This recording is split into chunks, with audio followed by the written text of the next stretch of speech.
ಡಿಕಾರ್ಪೊರೇಷನ್ process ನಡೀತಾ ಇದೆ. ಇದು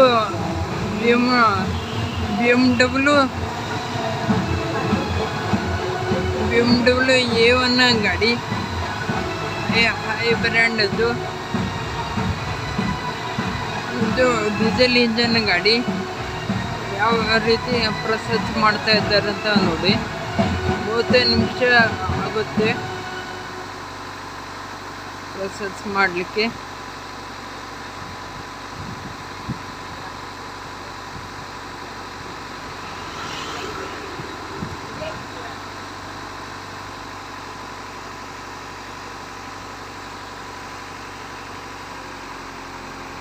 ನೋಡಿ ಸೌಂಡ್ ನೋಡಿ, ಈಗ ಸೌಂಡ್ ನೋಡಿ, ಆಮೇಲೆ ಮತ್ತೆ ಸೌಂಡ್ ನೋಡಿ ಯಾವ ರೀತಿ ಇರುತ್ತೆ ಅಂತ ನೋಡಿ.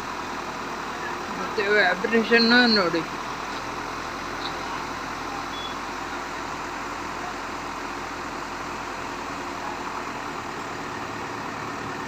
ಇದರಿಂದ ವೈಬ್ರೇಷನ್ ಸೌಂಡ್ ಅಷ್ಟೇ ವ್ಯತ್ಯಾಸ ಆಗೋದಿಲ್ಲ, ಎಲ್ಲ ವ್ಯತ್ಯಾಸ ಆಗುತ್ತೆ. ಭಾಳಷ್ಟು ಶೋರೂಮ್ನಂಗೆ ಆಗುತ್ತೆ ಗಾಡಿ. ಮಿಷನ್ ನೋಡಿ.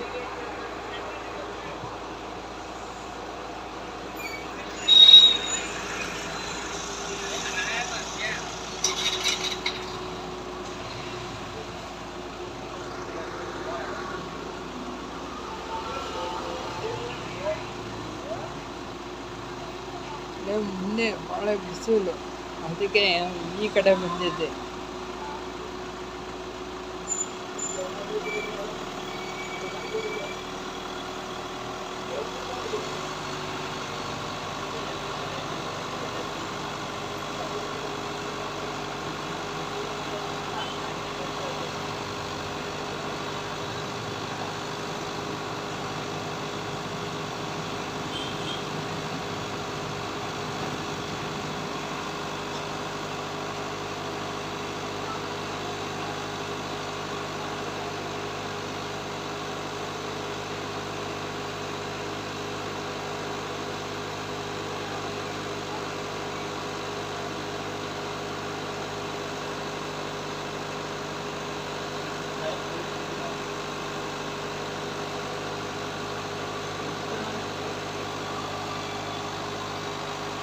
ಅಲ್ಲಿ ಮುಂದುಗಡೆ ಭಾಳ ಬಿಸಿಲು, ಅದಕ್ಕೆ ಈ ಕಡೆ ಬಂದಿದ್ದೇನೆ. ನೋಡ್ತಾ ಇರ್ರಿ ಯಾವ ರೀತಿಯ ಇರುತ್ತಂತ. ನೀವು ಒಂದೇ ಸಲ ಮಾಡ್ಕೊಳ್ಳಿ, ಚೆನ್ನಾಗಿರುತ್ತೆ. ಇಂಜನ್ ಬಿಚ್ಚಿಸ್ಲಿಕ್ಕೆ ಒಂದು 40-50 ಸಾವಿರ ರೂಪಾಯಿ ತಗೋತಾರೆ. ಇವರು 2-3.5-4 ಸಾವಿರ ತಗೋತಾರೆ. ಆದರೆ ಒರಿಜಿನಲ್ ಕಂಡೀಷನಲ್ಲಿ ಇರುತ್ತೆ. ಇಂಜನ್ ಅಲ್ಲಿ ಮೆಕ್ಯಾನಿಕಲ್ ಇಂಜನ್ ಬಿಚ್ಚುತ್ತಾರೆ, ಆವಾಗ ಒರಿಜಿನಲ್ ಎಲ್ಲ ಹೊರಟು ಹೋಗುತ್ತೆ.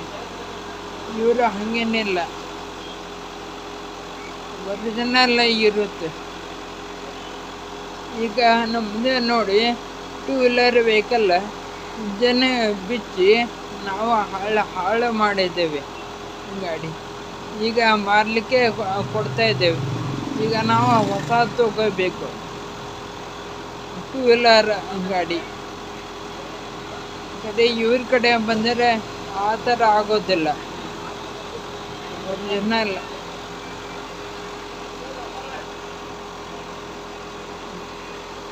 ಭವಾನಿ ಡಿಕಾರ್ಪೊರೇಷನ್ ಭವಾನಿ ಅಂತ ಅಲ್ಲ, ನೀವು ಬೇರೆ ಯಾರ ಕಡೆನೂ ಹೋಗ್ಬೋದು. ಡಿಕಾರ್ಪೊರೇಷನ್ ಅವ್ರ ಕಡೆ ಚಲೋ, ಅವ್ರದ್ದೆಲ್ಲ ಚಲೋ ರಿವ್ಯೂ ಎಲ್ಲ ಚೆಕ್ ಮಾಡಿ ಅವ್ರ ಕಡೆ ಹೋಗ್ಬೋದು.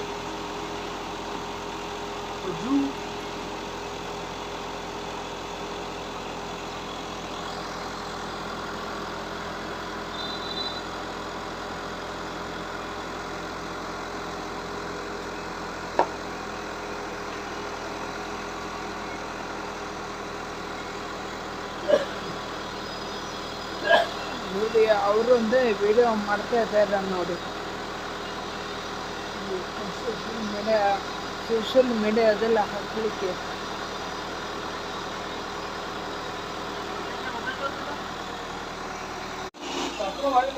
ನೋಡಿ ಫ್ರೆಂಡ್ಸ್, ಈಗ ನಿಧಾನವಾಗಿ ಸೌಂಡ್ ಕಡಿಮೆ ಆಗ್ತಾ ಇದೆ, ಮತ್ತೆ ವೈಬ್ರೇಷನ್ ಕಡಿಮೆ ಆಗ್ತಾ ಇದೆ.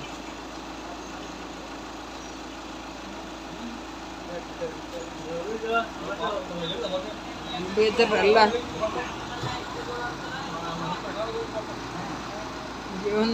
ಜೀವನದಲ್ಲಿ ಬಂದಾಗ ಇವೆಲ್ಲ ಅನುಭವ ತಗೋಬೇಕು ನಾವು.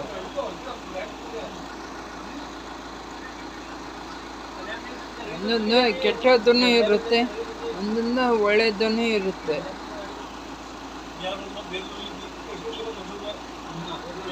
ಅದು ನೋಡಿಕೊಂಡು ನಾವು ಕೈ ಹಾಕಬೇಕು. ನಿಮಗೆ ಗೊತ್ತಿದ್ದರೆ ಅದಕ್ಕೇನು ಕೈ ಹಾಕಲಿಕ್ಕೆ ಗೊತ್ತಿದ್ದರೆ ಕೈ ಹಾಕಬಹುದು. ಗೊತ್ತಿಲ್ಲ ಅಂದರೆ ಭಾಳಷ್ಟು ಮಂದಿ ಕಡೆ ಕೇಳಿ ಕೈ ಹಾಕಬೇಕು.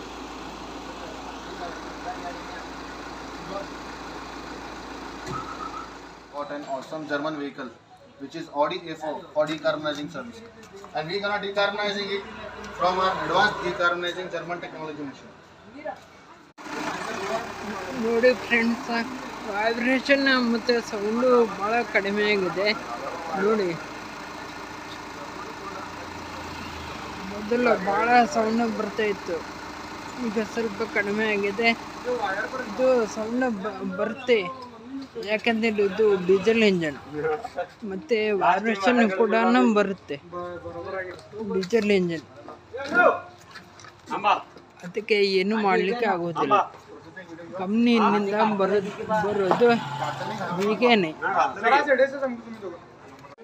ಡೀಸೆಲ್ ಇಂಜನ್ ಯಾವುದೇ ಕಾರಣಕ್ಕೂ ಸೌಂಡ್ ಭಾಳ ಕಡಿಮೆ ಆಗೋದಿಲ್ಲ, ಸೈಲೆಂಟ್ ಸೌಂಡ್ ಆಗೋದಿಲ್ಲ. ಯಾಕಂದರೆ ಡೀಸೆಲ್ ಇಂಜನ್ಗೆ ಹೆವಿ ಕಂಪೋನೆಂಟ್ ಬಳಸುತ್ತಾರೆ. ಅದಕ್ಕೆ ಪೆಟ್ರೋಲ್ ಇಂಜನ್ಗೆ ಆ ಥರ ಅಲ್ಲ, ಸೌಂಡ್ ಲೆಸ್ನು ಬರುತ್ತೆ. ಸೌಂಡ್ ಲೆಸ್ನು ಅಂದರೆ ಸ್ವಲ್ಪ ಸೌಂಡ್ ಇರುತ್ತೆ. ಅದಕ್ಕೆ ನಮಗೆಲ್ಲ ಗೊತ್ತಾಗುತ್ತೆ. ಯಾರಿಗೆ ಆಟೋಮೊಬೈಲಲ್ಲಿ ಇಂಟ್ರೆಸ್ಟ್ ಇದ್ದಾರೆ ಅವರಿಗೆ ಗೊತ್ತಾಗುತ್ತೆ ಇದು ಪೆಟ್ರೋಲ್ ಇಂಜನ್, ಇದು ಡೀಸೆಲ್ ಇಂಜನ್ ಅಂತ ಗೊತ್ತಾಗುತ್ತೆ. ನೋಡಿ, ಈಗ ಡಿಕಾರ್ಬನೈಸಿಂಗ್ ಪ್ರೊಸೆಸ್ ಎಲ್ಲ ಆಗಿದೆ. ಈಗ ಭಾಳ ಚೆನ್ನಾಗಿದೆ, ಭಾಳ ಚೆನ್ನಾಗಿ. ಈಗ ಅದು ಪಿಕಪ್ ಮತ್ತು ಮೈಲೇಜ್ ಎಲ್ಲ ಚೆನ್ನಾಗಿ ಬರುತ್ತೆ. ಎಲ್ಲ ಮೈಲೇಜ್ ಪಿಕಪ್ ಅಂತಲ್ಲ, ಎಲ್ಲ ವೈಬ್ರೇಷನ್ ಸೌಂಡ್ ಎಲ್ಲ ಕಡಿಮೆ ಆಗುತ್ತೆ. ಈಗ ಕಡಿಮೆ ಆಗಿದೆ. ಅದು ಯೂಟ್ಯೂಬ್ನಲ್ಲಿ ವಿಡಿಯೋದಲ್ಲಿ ಏನೋ ನಿಮಗೆ ಅರ್ಥ ಆಗೋದಿಲ್ಲ. ಒಂದು ಸಲ ನಿಮ್ಮ ಪರಿಚಯನವರು ಅವ್ರದ್ದು ಕಾರ್ ಅಥವಾ ಬೈಕ್ ತೊಗೊಂಡು ನೀವು ಡ್ರೈವ್ ಮಾಡಿ, ಗೊತ್ತಾಗುತ್ತೆ. ಅಥವಾ ಗೂಗಲ್ನಲ್ಲಿ ನೋಡಿ, ಅವಾಗ ಗೊತ್ತಾಗುತ್ತೆ. ಒಂದು ಸಲ ನೀವು ಮಾಡಿಕೊಂಡ್ರೆ ನೀವು ಫೀಲ್ ಮಾಡ್ತೀರ, ಆವಾಗ ನಿಮಗೆ ಗೊತ್ತಾಗುತ್ತೆ. ಇಲ್ಲಾದರೆ ಬೇರೆಯವ್ರ ಹತ್ರ ಕೇಳಿ ತಿಳ್ಕೊಳ್ಳಿ, ಅವರು ಚೆನ್ನಾಗಾಗಿದೆ ಅಂತ ಹೇಳ್ತಾರೆ. ಈ ವಿಡಿಯೋದಲ್ಲಿ ಇಷ್ಟೇ, ಮತ್ತು ಮುಂದಿನ ವಿಡಿಯೋದೊಂದಿಗೆ ನಾನು ಸಿಗುತ್ತೇನೆ. ಈ ವಿಡಿಯೋ ಇಷ್ಟ ಆದರೆ ಲೈಕ್ ಮಾಡಿ, ಶೇರ್ ಮಾಡಿ, ಸಬ್ಸ್ಕ್ರೈಬ್ ಮಾಡಿ ಮತ್ತು ಬೆಲ್ ಬಟನನ್ನು ಪ್ರೆಸ್ ಮಾಡಿ. ವಿಡಿಯೋ ನೋಡಿದ್ದಕ್ಕಾಗಿ ಧನ್ಯವಾದಗಳು ಗೆಳೆಯರಿ.